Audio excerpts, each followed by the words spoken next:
At what point does Disney go, we're wrong? Like, the audience has spoken. What does that happen? Will that happen? Or is this just a company that's going to eventually dry up, or a franchise that's going to dry up and die? I am not a big Star Wars fan. I watched each of the original movies one time. They're films to me. They're not like a way of life like they have been for other people. And they continue to be for some people. Mm-hmm.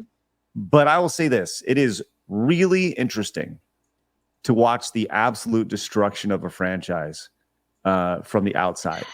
And it is a constant reoccurrence. This is the clip that was going around over the last day or so. This is an interview from The Wrap.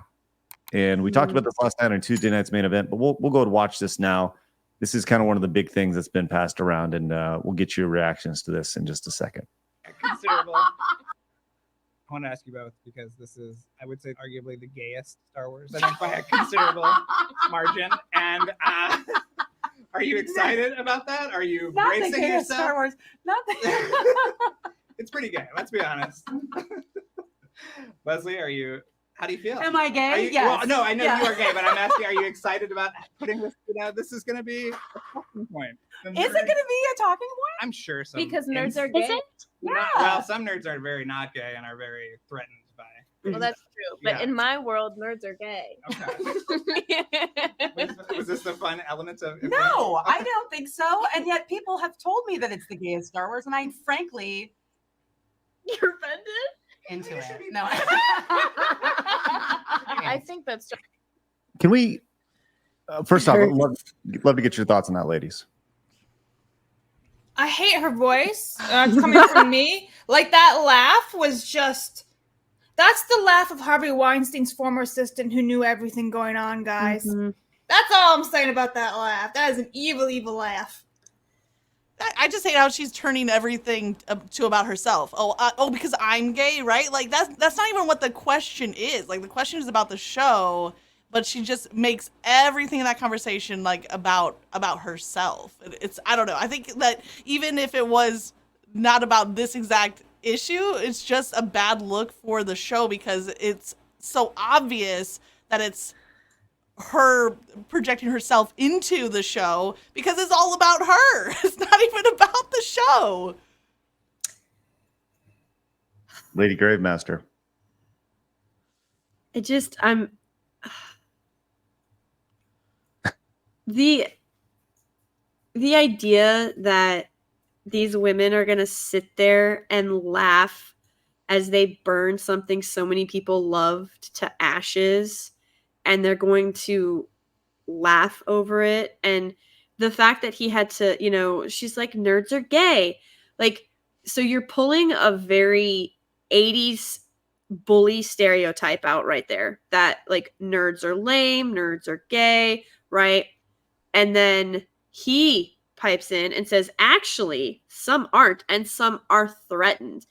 When you look at it like this, you recognize that all these people care about is destroying everything that came before, because they want to rule over the ashes. And they think that it would make them superior. They can't compete with what came before. So there was a tweet that got shared many, many years ago, and it made the rounds again because I guess Rings of Power is getting ready to do season 2. But she said, look at what fantasy writers are competing with. And then she shows you J.R.R. Tolkien, C.S. Lewis, and Robert Jordan, right? That's who's on the shelves, and they're facing out. So that it's not just the spine. You can actually see the front cover. And she said, we're competing with a bunch of dead guys. And that shows you what they think of this entire industry. They are standing on the shoulders of giants, of geniuses. And they loathe everything about that.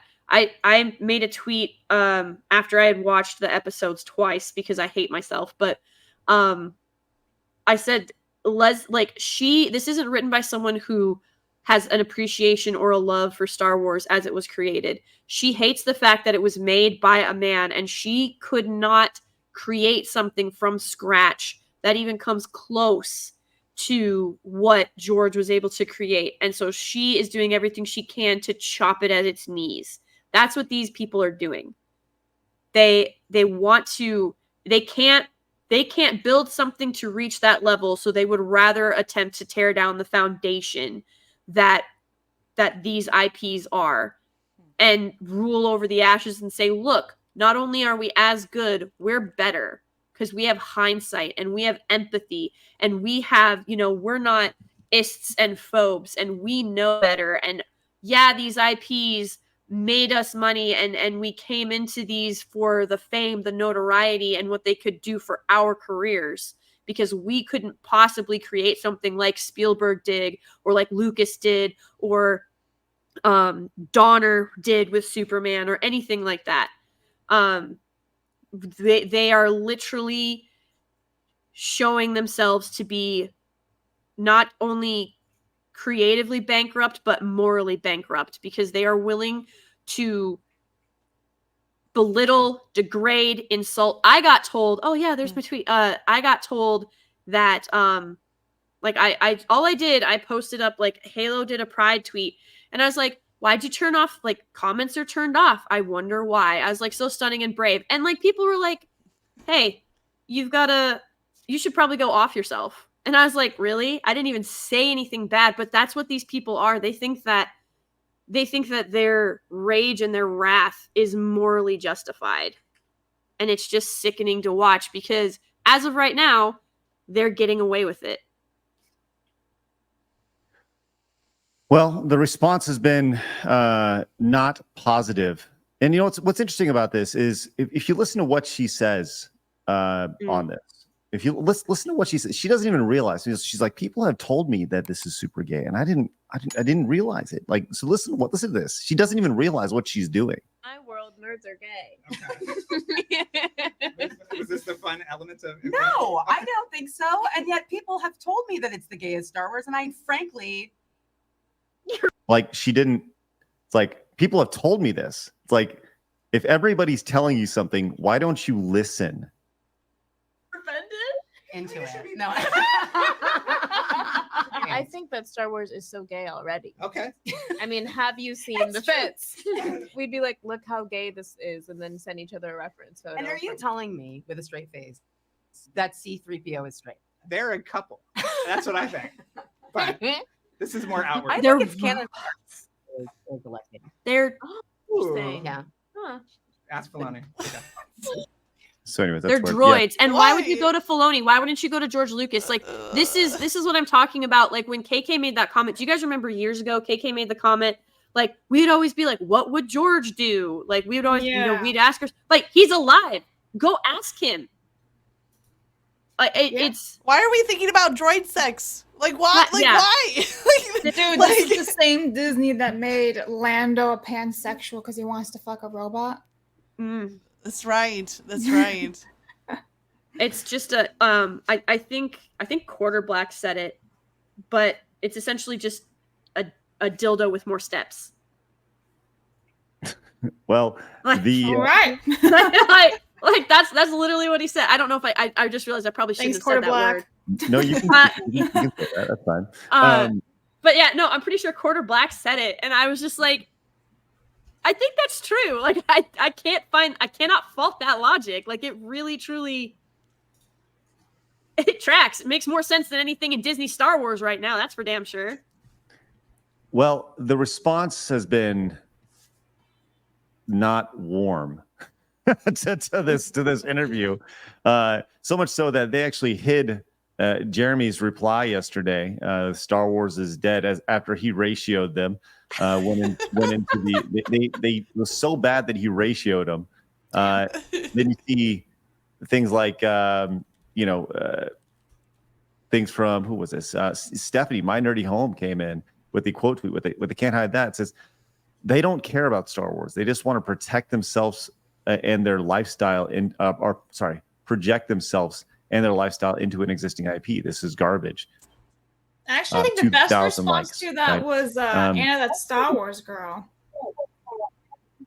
Also, I hear an echo. There you go. Read it off, Labs. I don't have any more. Oh, you do. Okay, she says, if you care more about sexuality and storytelling, you should be making porn, not Star Wars, at Disney. And it's true. If you care more about that, then go make something with that. Don't make it Star Wars. But they've admitted, I will have to find that for you because I found it a long time ago. They have admitted that original properties that are based solely on this propaganda and ideology don't sell. And so they have to, like, they've literally said, well, we have to put it in there because otherwise no one will buy it. It was when the Bros came out, I think, is about the time that it came out. And they were like, we make the stuff, but people don't show up. So we have to put it in there or otherwise people won't see it. It's because people don't want it. So they're literally forcing it on everyone else. At what point does Disney go, you know, we're wrong? Like, the audience has spoken. What does that happen? Will that happen? Or is this just a company that's going to eventually dry up or a franchise that's going to dry up and die? I can't imagine that happening, right? It's gonna die. There was a new video game out, was it yesterday or today for Star Wars? That Star Wars Hunters game? Who's playing it? Who's talking about it? The only reason we're talking about this is because we see it all on our Twitter timelines and things. Otherwise, would we know about it? Would we talk about it? Well, right. And I you know, what the irony of all this, I feel like the people who are benefiting most from all this is not the people that it's supposed to represent. It's the people that are talking about it on their shows on a day-to-day other basis. people are going to know it's about G&G. it more. It's spreading awareness, basically. It's G&G. More people being like, awoken to the bullshit. Because some people were like, oh, I can tolerate this, tolerate, and they're like, this is starting to fall off now. Like, I have a friend who is a big Star Wars fan, and he liked a lot of the Disney products that came out. He didn't like the sequels and all that, but the shows, he was like, this is good, that's shit. This is not good. And he's like slowly on decline. And he's not really into all the woke bullshit. But even the normies are kind of seeing it as like, no, there's something wrong here. Something's not adding up. What about what you said in this other show? You know, lore continuity and everything. So, yeah, Baby Yoda can only carry you so far. Yes. Like, that they are finding out that gimmicks are gimmicks for a reason. And when you try to when you try to build something off of a gimmick, it crumbles. Like, Mandalorian has fallen apart. Book of Boba Fett was one of the biggest disappointments out of the entire Disney Star Wars lineup. I don't think anybody had much hope for Andor or Obi-Wan or Ahsoka. Like, I don't think people had very high expectations or high hopes for that. But Baby Yoda, like, literally, it's proof that even when they accidentally strike gold, they don't know what to do with it.